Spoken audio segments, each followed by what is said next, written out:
When you first start making things, any kind of art, your taste level is going to be well beyond your ability. And it's kind of like accepting that. And eventually you'll get to that level if you just start. Because people who are making great art didn't start out that way. They had to make a bunch of other things to get to the great stuff. So I just try to keep that in my head as I make things. Welcome to the Fiction Writing Made Easy podcast. My name is Savannah Gilbo, and I'm here to help you write a story that works. I want to prove to you that writing a novel doesn't have to be overwhelming. So each week, I'll bring you a brand new episode with simple, actionable, and step-by-step strategies that you can implement in your writing right away. So whether you're brand new to writing or more of a seasoned author looking to improve your craft, this podcast is for you. So pick up a pen and let's get started. In today's episode, I'm sharing a conversation I had with Jennifer Lauer, one of the writers I've had the privilege of working with over the last few years, and we talked about her writing, editing, and publishing journey. And I'm especially excited to share this episode with you today because it is a very special day for Jennifer. It's the release day of her debut novel, The Girl in the Zoo, and we're going to talk all about how she got to this point in today's episode. So in our conversation, Jennifer shares things like how her story developed over time from her initial idea to what her story looks like today, and how she had to make a really big decision to change the genre of her story after finishing her first draft. She also shares how she fell in love with the revision process and why this totally surprised her and had a positive impact on her writing process. She also talks about why she made the huge decision to indie publish her book, and you'll be so surprised to hear exactly what pushed her to make this decision. It's one of my favorite parts of the episode. So this is a jam-packed episode with my lovely client, Jennifer Lauer, and I'm so excited to share her story with you. So without further ado, let's dive right into the conversation. Hi, Jennifer. Welcome, and thank you for coming on the show today. Hi, thank you so much. Sure. Yeah. And you have a really fun story. I wanted to have you on because I think you're a good example of what's possible for people. And I know that hearing your story is going to inspire so many people. So again, thank you for being here. Thank you. I hope so. So let's start at the top. Tell people who you are, what you're all about, what kind of books you write, and things like that. Okay, so hi, I'm Jennifer Lauer, and I write speculative fiction. My debut novel, The Girl in the Zoo, the one we're going to talk about today, is a dystopia with AI. I love reading sci-fi, fantasy, memoir, literary. I'm kind of all over the map as a reader, but I really love stories where an ordinary person is put into extraordinary circumstances. I think I like the idea of inanimate objects being personified. I do too. And Jennifer and I have talked about this before where we're the type of people that tell Alexa thank you and, things like that. So exactly. We'll get into that. We're a little strange, but it's okay. I love that about us. And in this episode, we're going to really dig into your writing journey, and we're going to talk about your debut novel, which at the time this episode goes live, it will be released on the same day. So that's very exciting. But I'm going to give listeners a really quick highlight reel, and then we'll go deeper into each of these things. Okay? Great. Okay, so Jennifer and I met in 2020, and we started working on her debut novel, which is called The Girl in the Zoo, and we're going to talk about that more later. But essentially, this book started out as a love story, then changed to an action story, all set in a dystopian world. So obviously, changing genres like that took a lot of work, and we'll talk about that. And then in 2021, you finished the almost final version of the draft, and you got some feedback from beta readers and queried a few agents and things like that, because your goal was to traditionally publish. But spoiler alert for everybody listening, it's 2023 and your book is coming out today, like I said. So you have indie published your book, and that's kind of where you're at. So congratulations. That is very impressive and exciting. Thank you so much. I'm very excited. Yep, I am too. And I can't wait to talk more about your story. But I want to time travel back to when you first got bit by the writing bug. What was that like? Or when did you know you wanted to write a book? Well, okay, so technically I wrote my first book when I was 6 years old, but on some stapled paper, and it was about trees surviving a windy day. So cute. But, as an adult, I've been writing for as long as I can remember, journaling since I was a young teen, and got really serious about novel writing about 10 years ago.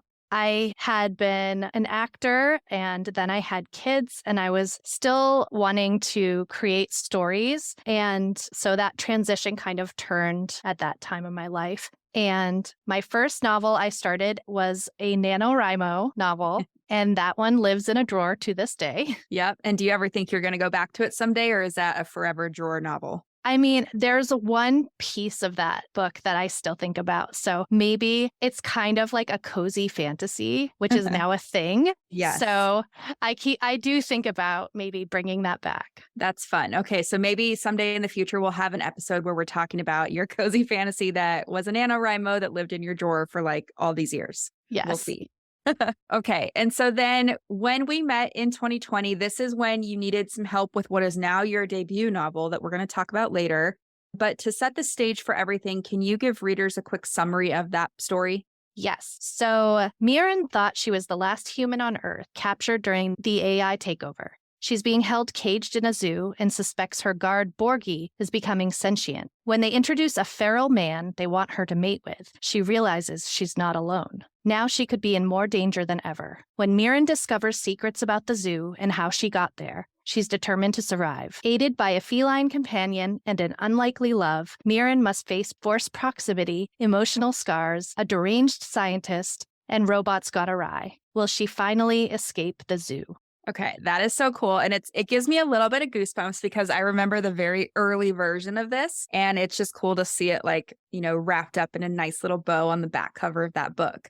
So where did this story idea initially come from? Well, I think a lot of stories come from many different places. So I'll tell you a couple of the stories that kind of melded together to make the book. Yeah. But the initial zoo idea came one time. I took my young son to the zoo and another child was slamming on the glass of the monkey exhibit. And I was so drawn to the monkey's reaction to them. I feel like everyone's maybe seen that before, right? Yeah. Where yeah. kids are screaming and banging. And I kind of, wondered what it would be like if I were inside and how that would feel, or if the kid was inside and how would he feel. And then the AI component came later. I remember seeing the movie Ex Machina, which I loved, and thinking, what if it were reversed and the human was the experiment? That's pretty cool. I remember you actually got me to watch that movie and I loved it too. But yeah, that's basically what your book is about, is what would happen if a human gets trapped in a zoo. And not to spoil the book, but your character's there for 6 years before we meet her, right? Yes. Yeah. So she's lonely, and it's just kind of like, then what happens when there's finally some changes happening in the zoo? And like you said, a zoo mate comes in and she's kind of forced to almost mate with him. So that's kind of what things are about. But also time traveling back to like the early days of this story. What did your process look like when it was like you were first starting to write this book? And then, what kind of roadblocks popped up, if any? And just tell me a little bit about how you started out to write it and what happened. Well, I was really focusing on the idea of the last woman on Earth being held captive by the robot, wanting to escape. And I knew I needed more than just the plot, like, this happened, this happened, this happened. Yeah. And at the beginning I was writing, it's actually funny, the chapters, and the first chapters were lists, because I really wanted to, I was really delving into the psychology of what would happen to someone if they were kind of stunted. So she enters the zoo when she's 19 and she's kind of stuck there because she never has connection or ways to learn or experience anything except the zoo. So yeah. I was really curious about what that would do to you psychologically. And so she becomes it sort of simplifies everything for her, right? Everything is what she does on her daily activity list, I guess. Yeah, the mundane becomes kind of her focus because that's all she has. Exactly. Yeah. So it started from a very different place than it is now. Right. And that's what we're going to talk about in a little bit. So when you were trying to kind of write and you said you were like, I knew I had plot stuff there and I kind of knew her mental state, what was it like to actually start to construct that on your own? Well, I was really struggling with the blank page, honestly. Yes. So I would write a scene that excited me as a writer. And then I'd finish the scene and then it was like, okay, now what's next? And that like blank page would stare at me and I would feel so intimidated. Like, okay, what can I write now that will be interesting and follow my plot and include my themes? It just kind of overwhelmed me. Right. So I was kind of piecemealing the novel together. Right. So at some point you were kind of thinking, okay, this isn't working, or I'm not making enough progress or as much as I would like. So how did you know it was time to get some help? Well, I was in a writer's group at the time, and one of the members of the group had published several novels traditionally. And I asked him for some advice on how to finish the book. Like I wanted to finish this project. And his answer was kind of disappointing at the time because there's no trick. Yeah. There's no trick. You just have to do the work and finish the book. And I have to say that even though that was disappointing that I knew there was no magic. Yeah. But him kind of like sealing the deal, like there really is no magic. You just have to do it. Kind of lit a fire under me to do whatever was necessary to finish the book. Yeah. And that's kind of telling about your personality because we're going to talk about this a little more later, but it's almost like whenever something becomes hard for you, you're kind of like, but I'm going to go up against this and figure it out. And sometimes that means you take on too much stuff at once, right? Yes. Yeah. So we're going to talk about that a little later. At that stage, you were like, I'm going to figure this out. So then you needed to find someone to work with. And this was, again, 3 years ago at the time this goes live. Yeah. So I don't think book coaching or like developmental editors were talked about as much as they maybe are now. So was it hard to find who to get help from? You know, I'm a prolific researcher, so I was reading craft books. I was listening to podcasts. I was reading blog posts. I was watching YouTube. I was scouring information about writing a book. So Yeah. I think it was on the Am Writing podcast where I learned about book coaching and Author Accelerator. And then I went hardcore into learning all about that. And then I was like, this is it. This is the thing I need. I need accountability and I need someone to help me with the development. And so what Jennifer's talking about is Author Accelerator has a form because I am one of their certified coaches. So you fill out a form if you're a writer, and then they will match you with someone who they think is going to be the best fit for you. So if you kind of want that, tailored approach of finding a coach, you can go that way. You can also obviously find coaches just on the internet and reach out to them yourself. But that's what she's talking about. She filled out their matching form. And I really think it was like the genre angle because it's dystopia, dystopian. yes. I think that's probably why we got matched. But yeah, we got matched together and it was really fun. I remember falling in love with your idea pretty instantly. So you filled out that form. And then this was around like June 2020. And we started working together. And then I have in my notes that I think you had a finished draft by October-ish. I know that was a while ago, but do you remember kind of what that process was like? Or, were you nervous about working with a coach? Was there anything in the beginning that was like a big hurdle? Like, just tell me everything you remember about that. I think I was nervous at first. I wasn't sure that this would be the thing, right? Because I feel like I'd tried so many things, but it really was the thing. You were so helpful in so many ways. I can't tell you how much it means to me that just hearing those dates, June to October, when I had been toiling for so long. And with my previous book was like 10 years, literally, of toiling with that book. And then this one, I had an urgency. I really wanted to get it done. And you helped me achieve that goal. And I'm so grateful to you, Savannah. Aww. And I would say, there were definitely hurdles. I definitely struggled sometimes to, move to the next step. But slowly but surely, I got there and kept discovering new things about the story that I hadn't ever planned on. Yeah. And that was probably my favorite thing. Yes. And so I'm going to take us down memory lane because I like that you said you had this sense of urgency. And I fully remember that you were like, I'm going to finish this by December 2020.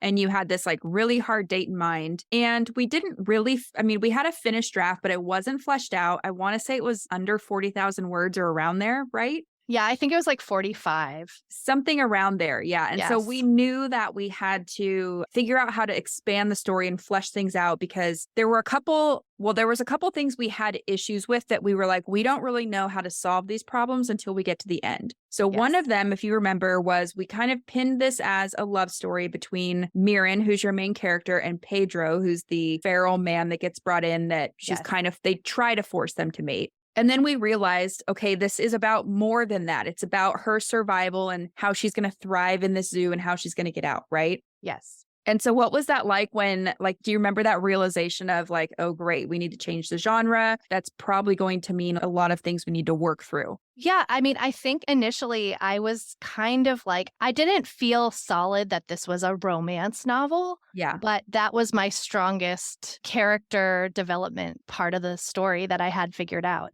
I knew what I wanted to do with their relationship. But the main thing that we found that really changed things was I had no antagonist. Right. And in a dystopia, you need an antagonist. Well, in every story you do. But yeah, Yes. it's funny because we had kind of the way a love story works. And we're talking about content genres just for people who are listening. So her commercial genre is like sci-fi dystopia, but the type of story she was writing was love. And then we changed it to action. And Right. so in a love story, the antagonist is the other character. And then through this first draft that ended up being like just under 50,000 words, we realized, okay, it's actually not really about like them being antagonists of each other and coming together. It's more like, now that this guy's here, this is an opportunity for me to escape. Right. So we saw that door opening and we were like, all right, let's just finish the version of the draft we're working on because we do need their love story no matter what. Right. And then we're going to zoom out and talk about what the story is really about. So yes, we talked about like, what would an antagonist look like? And then,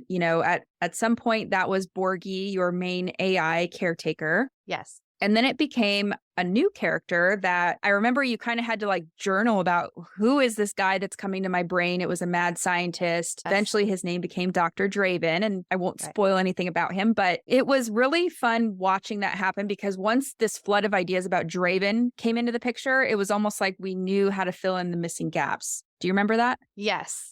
Okay. Yes, he changed everything. And the way that I got to Draven was just asking why and where did everything come from. Really just kind of going back to the origin was how he kind of developed. Yes. And I remember we got there because we started looking at Borgie, the AI, as your antagonist. And we're like, okay, well, why is Borgie doing this? Why did Borgie pick Mirren? Right. Why is Borgie still in charge of this zoo? And we had all these questions. And then we realized Borgie has a really interesting story. And that's how we got to Draven, who's the bigger bad guy. Right. So that was really fun, and that unlocked a lot of things. Then we realized, okay, this really is action. We feel good about that. There's a love story in here. Yeah. It helped us kind of fill in those gaps between the love milestones and really just like add this whole new layer of depth to everything. So one of the things we learned for you through this experience is that you always have to think about your antagonist as a part of your brainstorming process, right? Yes. Yeah, because I think, and this is true for a lot of writers, if we don't make that a priority, sometimes it's easy to skip our antagonist and we're just kind of like, we'll figure it out later. And then we get halfway through a draft and we're like, why is my story falling apart? Well, it's because you don't have an antagonist. So we've already seen evidence of that going forward. It's now in your process because you've done things since this book. You've created a fiction podcast that we'll link to in the show notes, and you've started other drafts. Anyway, happy to report that that's now part of your process. You won't have to worry about it anymore. But the other thing that we kind of had to delve into was Mirren's character arc. Do you remember that?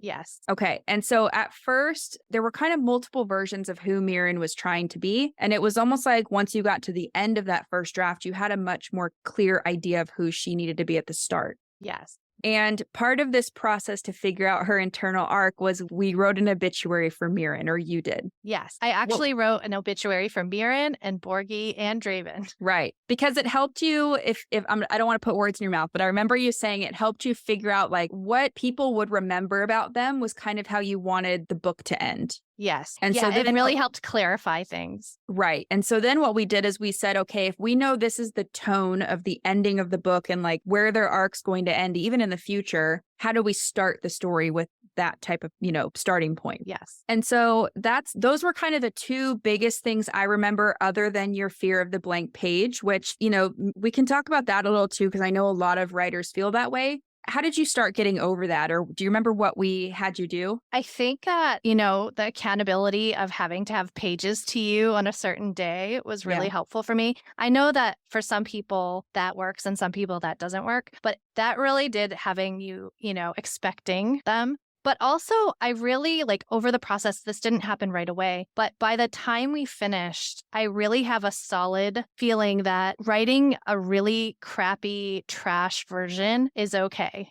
My perfectionism got a huge makeover. Yes. And it's now so much easier for me to write a really bad draft and let someone else like you see it. Yeah, because that was hard at the beginning, and it's hard for most people. But I remember there was a stage where you would even turn in things that like a scene that was like 600 words long, and it might not even be dramatized. It was just a summary of, kind of what was going to happen, and then some bits of dialogue and whatever else you worked through that day. Yes. Right. And then it was Yeah. kind of like, once you had, whether it was like, I don't want to say my blessing, but it was kind of like, okay, I agree that this is the right direction to take it. You're not going off the rails. Then it was like you had that freedom to kind of go in there and expand it. Yeah, I think what happened is like I wanted to be a good student for a while where I wanted to turn in a fully completed essay Yeah. or a full scene, a full chapter. And when I got over that, and I think what happened is I just kind of like, I had a bad week and that's Yeah. all I had was like you said, like 600-word summary. It's all I had, but I knew I needed to keep going. And so I just turned it in. And I think the fact that the world didn't end because I did that Right. was the, catalyst for me doing that more, actually, Yeah. which had me work faster. Yeah. And I remember too, there was a part of you in the early days that we didn't really have a solid understanding of who Mirren was. So it was almost like we focused on what are the characters doing as far as like movements in the scene. And then we went back and layered in that interiority. Do you remember that? Yes, the interiority, my Yeah. And so favorite foe. that was a big thing in general. So learning that it's okay to just start writing external stuff if that's what helps you get the scene out. And then B, it's okay to go back and layer in the interiority. But then also for you, the interiority was kind of like pulling teeth for a while, right? Yes. Yeah. Yes. And so basically interiority is like how the character's processing what's happening in the scene. And I remember there were scenes I would send you feedback like, what is she thinking here? What is she feeling? Or like, and so how is she reacting to this? And it was like every other line. And you were probably annoyed. Do you remember that? No, not annoyed at all. No, I needed that. And also, I think part of it too is I really wanted her to have an arc where she doesn't really have a lot of interiority at the beginning because she's traumatized, and to develop it throughout and make her, show the growth of her character was really important to me. And so I really appreciate all of those notes. And like, it made me a better writer for sure. Yeah. And it's funny because now Jennifer is working on a different story, a detective story, supernatural detective story. And she's got this stuff so ingrained in her head now that I'm not really asking those type of questions anymore. So it's pretty fun just to see like, every writer has something that they're going to be challenged with. And for some writers, it's like scene structure. I think for you, it was the interiority and, the blank page, but a lot of writers feel that. And eventually, if you just keep working on it, you'll get over these hurdles. So PSA for everybody listening. Yes. But also the other thing that I think benefited you tell me if this is true, but it was kind of creating an outline. And we started very high level. So it was like, okay, after this first 50,000 word draft, we knew where we wanted the story to end now that it was going to be an action story. And then we kind of knew these high level moments and we took it each section at a time. So it was like Act 1, let's map out 8 scenes. Do you remember doing that? Yes. And it was so hard. Yeah, it was hard. And tell me, were you an outliner before that? I can't remember. My first novel, no, it was total pantser. And that's why it took 10 years to get nowhere. Yeah. And then I think I'm a combo because I like to have the outline as a guide, but I don't like to get too detailed in my outline. Okay. And so, yeah, I remember it was just hard because there was a lot of things I was asking you to do at once also. So it was like, let's change your genre. Let's make sure the scene structure is in there for each scene of those 8 scenes. Let's make sure the interiority is kind of mapped out. So we were really tackling a lot in the outline. The other thing I'm just thinking of now too is like back to the interiority and back to your background comes from like screenplays and acting, right? Right. Yeah. So I think I wanted to call that out because for anyone else, I've talked to other screenwriters and they're like, yeah, we're so focused on like the action and just kind of what happens. And then you have directors and producers and whoever to help it come to life, right? Right. Yeah. So, it's a visual medium, and you're creating that visual in the reader. Right. You're way inside the character's head. So I think in hindsight, that makes sense maybe why interiority was a little bit of a struggle and why even building that stuff into the outline, because you're probably not used to looking at an outline in the sense of a novel outline compared to a screenplay outline. Yes.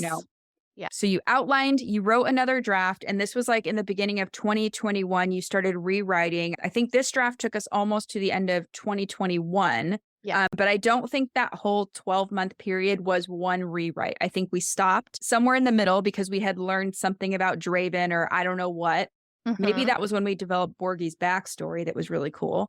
But anyway, we stopped and then we like went back to the beginning and wrote through again. So that's, I think, why it took almost a year to get that next draft done. Do you remember that? Yep. Okay. And then at some point throughout there, you queried a handful of agents just to see what would happen. Do you remember that? Yes. Okay. And what was that like? So it was kind of like applying to college. I did all this research on all the different agents of different tiers, like top agents who represented my favorite authors to agents that sort of represented my category, but also were maybe stronger in a different category. So I sent a few to my top people and got a few rejections. I Yeah. was testing the waters and I got rejections basically on my Yeah. first go around. And I remember our thought process because we also did a Twitter pitch contest. We did Pit Yes. Mad, right? Yep. So part of our exploration was A, we wanted to practice querying. B, we wanted to test out the concept and the premise and just see like what we get back from it. Yes. And then C, we were like, you know what? Maybe someone will bite. Who knows? Right. So nobody bit, and that's okay. We did get a Right. lot of, I remember, good feedback on your tweets, right?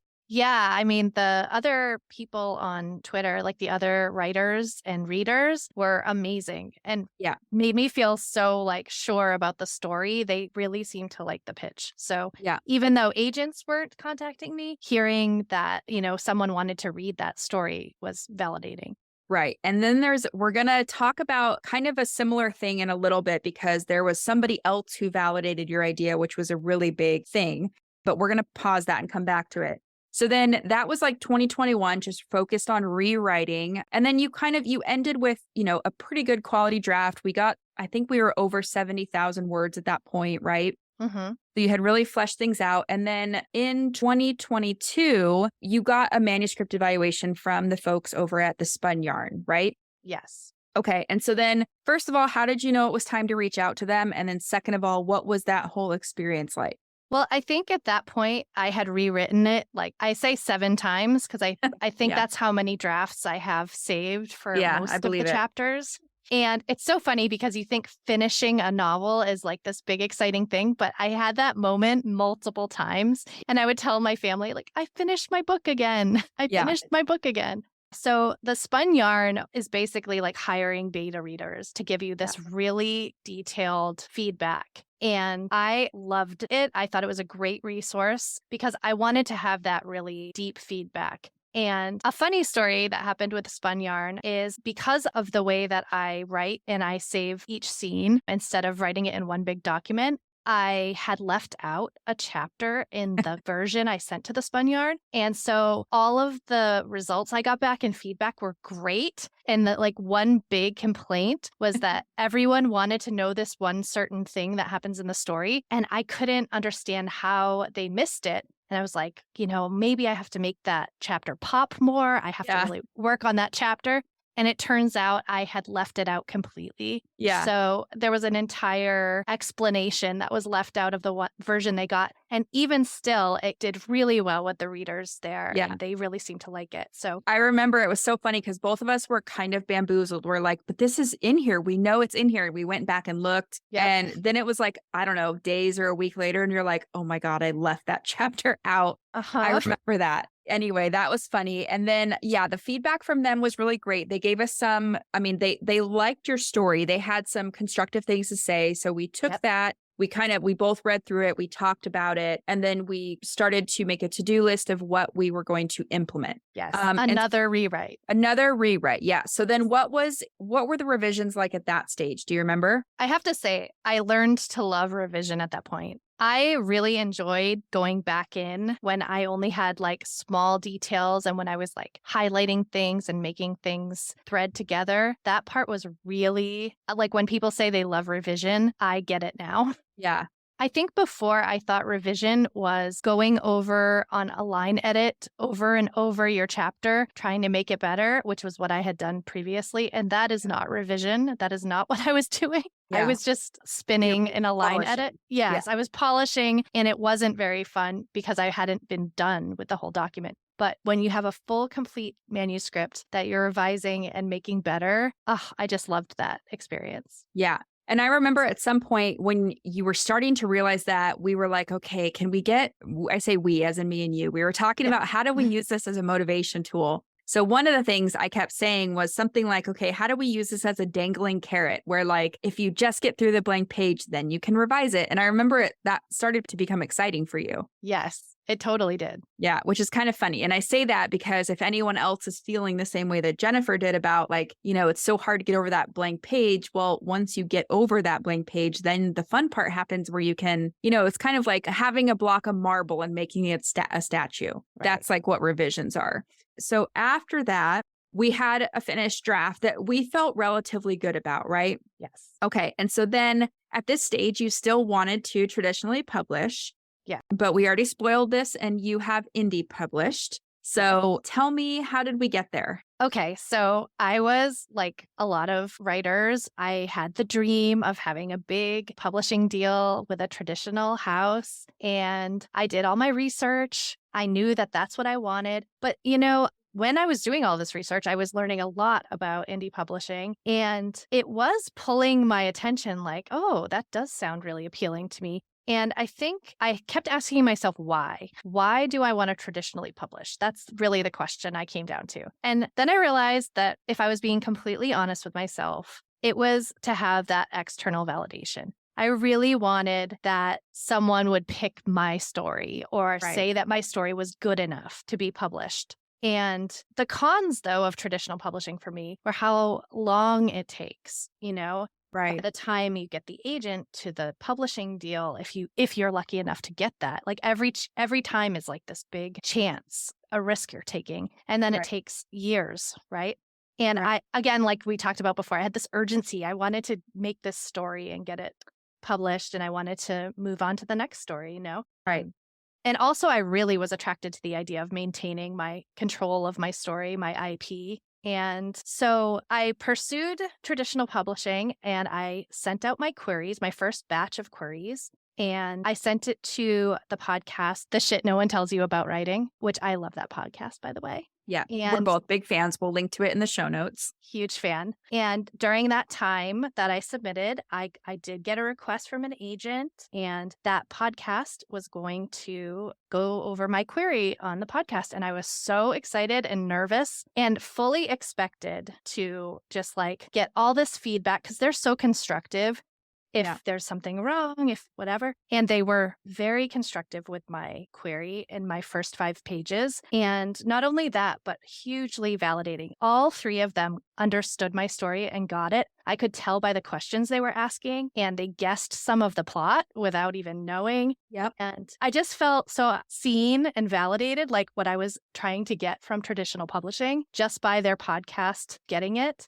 And I actually think I cried because it felt so good to have professional people working in the industry get your story. Yeah. And so that actually really spurred me to scrap traditional plan and go indie.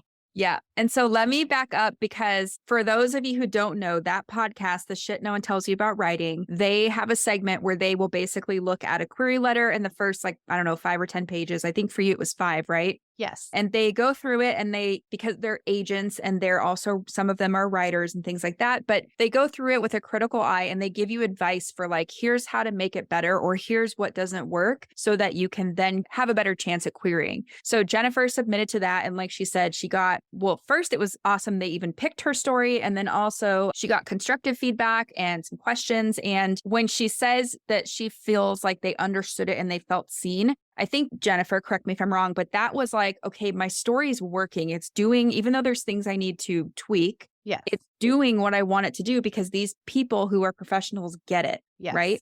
Yes. And so then it was so funny because instead of, which this is what I expected you to do. I expected you to be like, okay, I have a fire under my butt. We're going to query. We're going to get this publishing deal. And then I remember you were like, I think I want to indie publish. Like, I feel really confident. And I'm like, let's do it. Yes, I know.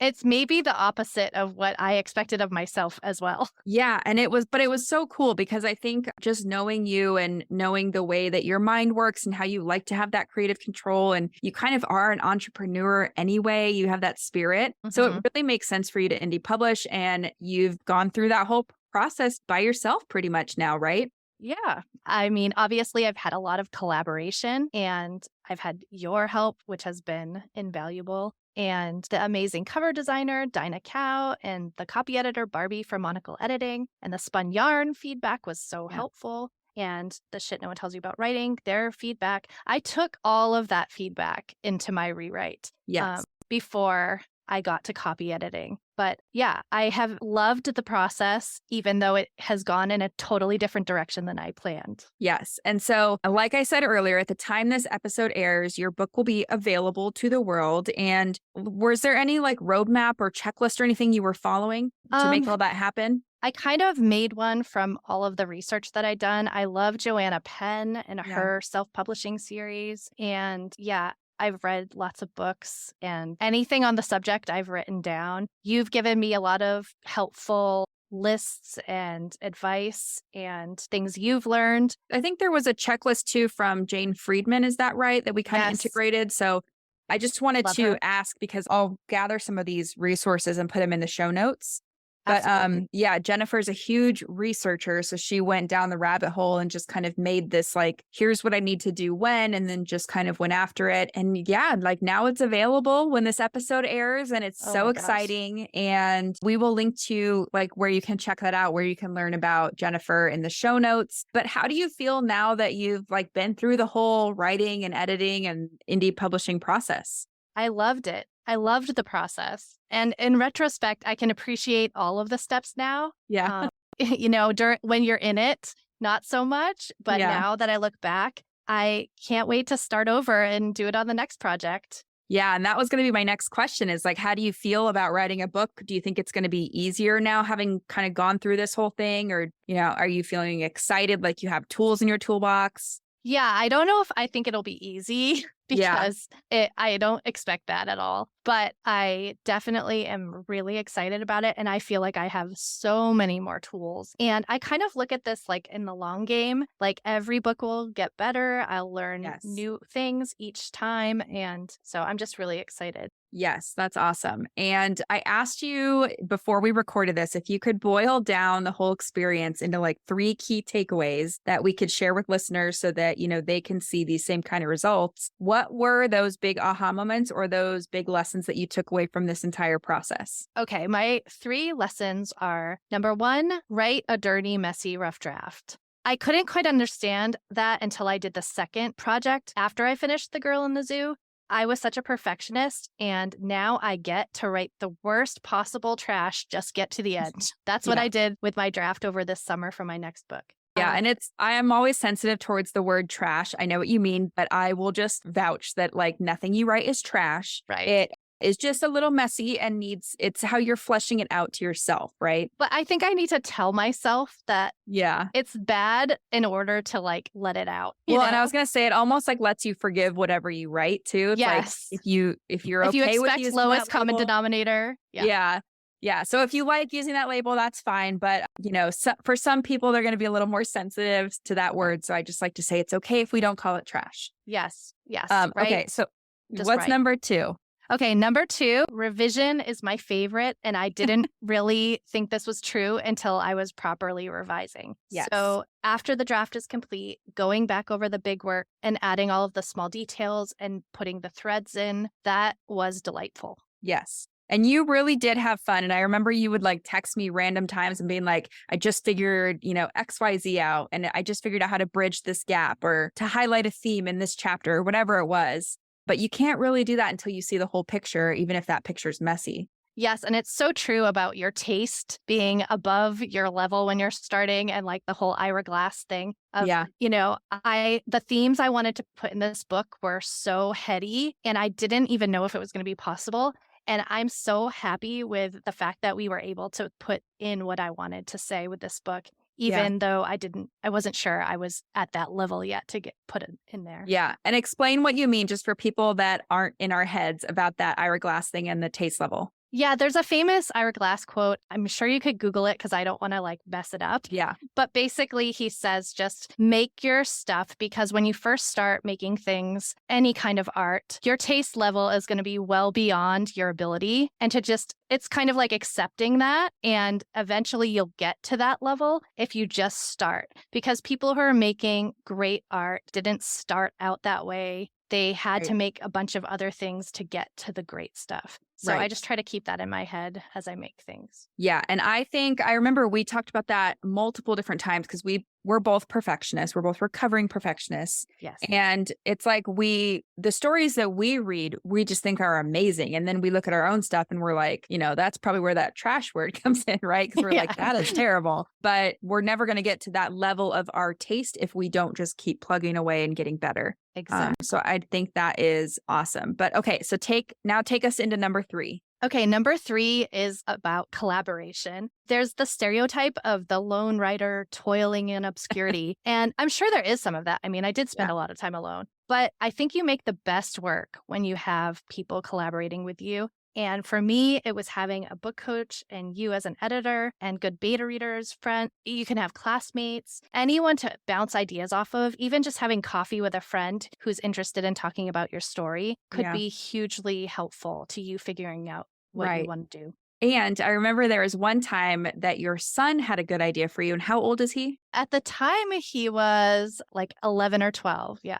Yeah. And I remember you were just saying something random to him and he just like answered you as a kid would, like, duh, mom. And then you were like, oh my God, that is exactly what I want to do. So collaboration can come from pretty unexpected places. And so I didn't ask you this before, but on this note of collaboration, what would you say? Because there's a lot of people that kind of fear working with a book coach or an editor because they don't want to be criticized or they don't want to like hear that they're stupid, which I doubt an editor or a book coach would ever say that to anybody, or that like the coach or the editor is going to steamroll them and kind of just take over their story and make it something that they don't want. Like, what would you say to someone that's worried about that? I would say, well, I mean, I imagine there are some bad eggs out there that are like that, but it's probably very, very rare. And then you just leave and move on to someone else. Yeah. But for the most part, at least the people that I've spoken with and other writers' experience, it is an amazing experience. You will learn so much more than you could on your own. Just having that other person to bounce things off of. And I never felt ever like judged or overtaken.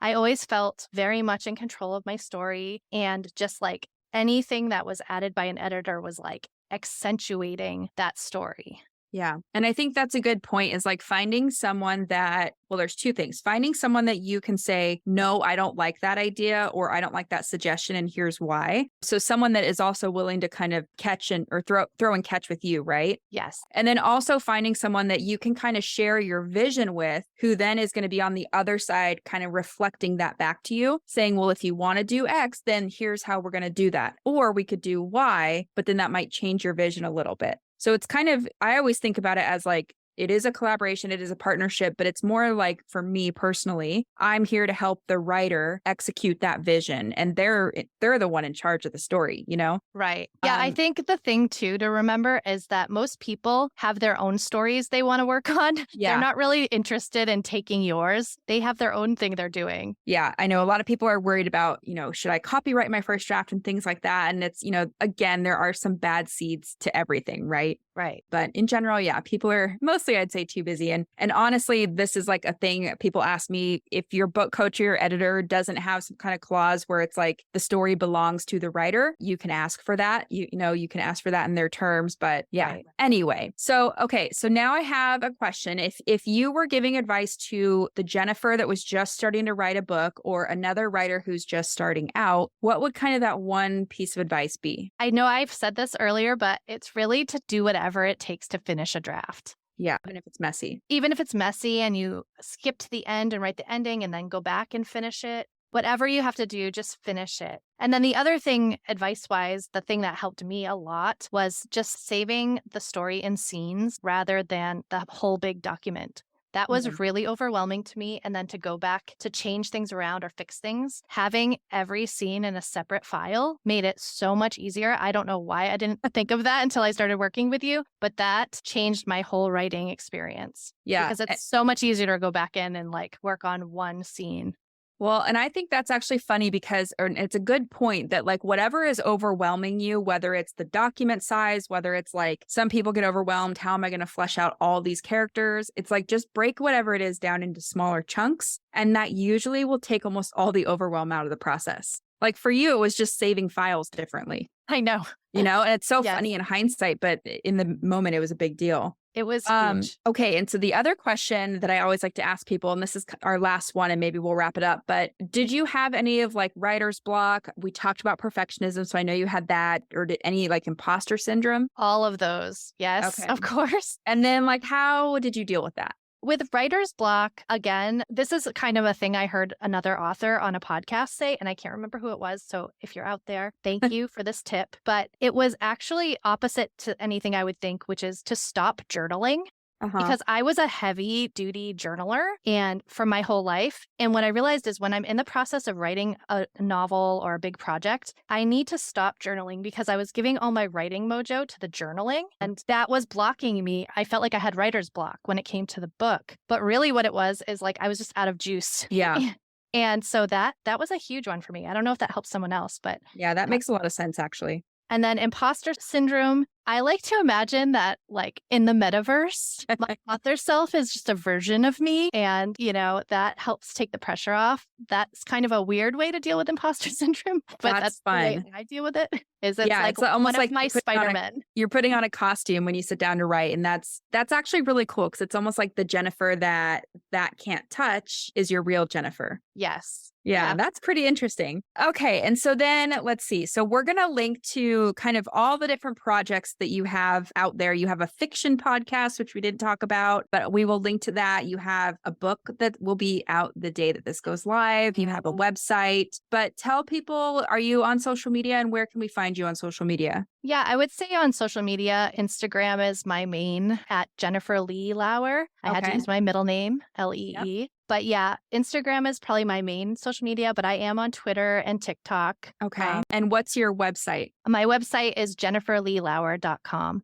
Okay. So that's where you can find Jennifer, and we will link to all of that. Her book is called The Girl in the Zoo, and it will be out today. So very exciting. If you guys happen to follow Jennifer, give her a high five and a big congratulations and, all the fun things because it's such a big deal. But Jennifer, is there anything else you want to add before we go ahead and sign off? Any last thoughts? Just thank you so much for having me. It was my pleasure. Yeah. And thank you so much. It's been really fun to sit down and talk about all of this. Cause this is like just for this book, since we met, a 2+ year journey. And I just know that hearing all the little bits and pieces are going to inspire other people to take action and get their books written and, try some of these techniques. So yeah, thank you so much for spending time with me. And I can't wait to see what you create beyond just this book. And maybe we'll have you back someday to talk about your next book or your fiction podcast.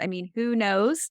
But yeah, good luck. And thank you so much for coming on today. Thank you so much. And everyone should hire Savannah because she's amazing. And it was my pleasure. Thank you. Oh, thank you. Jennifer's making me blush over here. So that's it for today's show. As always, I want to thank you so much for tuning in and showing your support. If you want to check out any of the links I mentioned in this episode, you can find them over at savannahgilbo.com/podcast. And if you haven't done so already, make sure you subscribe to the show because there's going to be another brand new episode coming out next week. If you're an Apple user, I'd really appreciate it if you took a few seconds to leave a quick rating and review. Your ratings and reviews tell iTunes that this is a podcast that's worth listening to. And in turn, that helps this show get in front of more fiction writers just like you. So that's it for today's show. I'll be back next week with a brand new episode. Until then, happy writing.